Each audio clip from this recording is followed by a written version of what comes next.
अमित गोरखे आणि जे निवेदन आहे त्याला योग्य चर्चा आपण करू।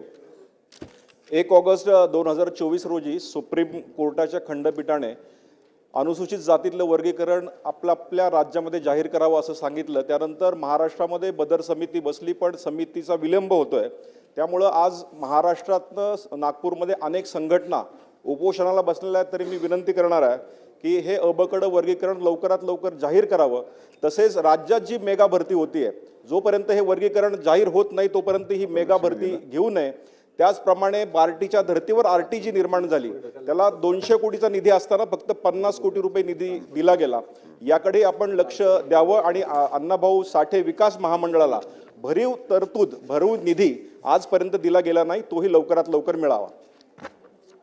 तिन्ही विषय अमित गोरखेचे महत्त्वाचे आहेत। तिन्ही विषयाला मी माननीय मुख्यमंत्री आणि उपमुख्यमंत्र्यांशी त्या ठिकाणी योग्य ठिकाणी हा विषय मांडून त्याचा अंतिम करण्याचा आम्ही लवकरात लवकर प्रयत्न करू।